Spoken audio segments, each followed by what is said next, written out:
আরাশের আব্বু সব সময় ব্যস্ত, কাজে মগ্ন। আরাশ মনোযোগ চায়। আব্বু একটু খেলবে? এখন না, কাজ আছে। আরাশ কোলে উঠতে চাইল, আব্বু সরিয়ে দিল। আরাশ খুব দুঃখ পেল। আরাশ কাঁদতে কাঁদতে চলে গেল।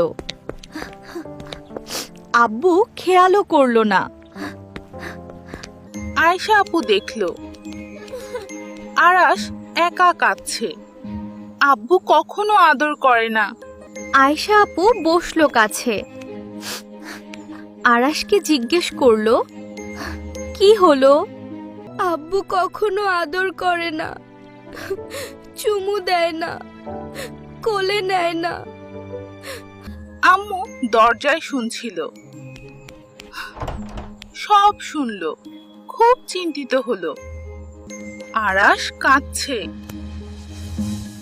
আপনি কখনো আদর করেন না কেন?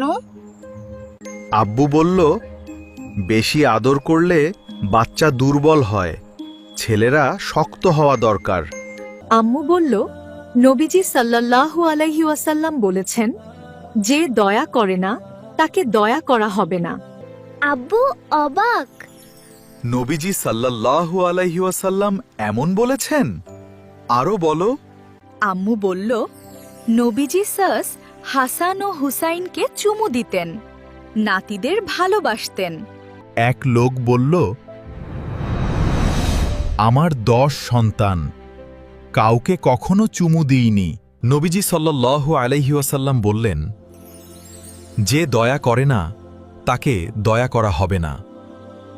আম্মু বলল, নবীজি সাথে বাচ্চাদের সাথে খেলতেন, পিঠে চড়তে দিতেন।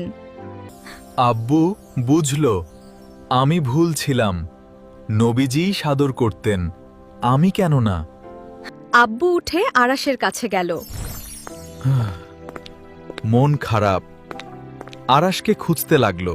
আব্বু দেখল আরাশ একা খেলছে, খুব দুঃখী, মন খারাপ। আব্বু মেঝেতে বসল আরাশের পাশে। আরাশ অবাক, আব্বু কখনো এমন করে না। আরাশ, আমি ভুল করেছি, তোমাকে আদর করা উচিত ছিল, মাফ করো। আব্বু বলল, নবীজি টখের উদাহরণ বাচ্চাদের ভালোবাসতেন, আমারও তোমাকে আদর করা উচিত। আব্বু আরাশকে কোলে নিল। আরাশ খুব খুশি, এই প্রথম। আব্বু আরাশের কপালে চুমু দিল। আরাশ কাঁদল। খুশির কান্না। আম্মু ও আয়েশা আপু দেখল, আম্মু খুশিতে কাঁদছে। আলহামদুলিল্লাহ। এখন থেকে রোজ আদর করব, নবীজির হন্দরপ্রশ মতো। প্রতিশ্রুতি। নবীজির অক্টাতা আরও সুন্দর শিক্ষা শিখতে চাও? সাবস্ক্রাইব করো। পরের পর্ব, পিঁপড়া কথা বলে। সুলাইমানের গল্প মিস করো না। বেল বাজাও। নবীজির আপ্তারতট আদর্শ শিখো। মনে রেখো, বাচ্চাদের আদর করা আলে নবীজির অন্ধত সুন্নাহ। আসসালামু আলাইকুম।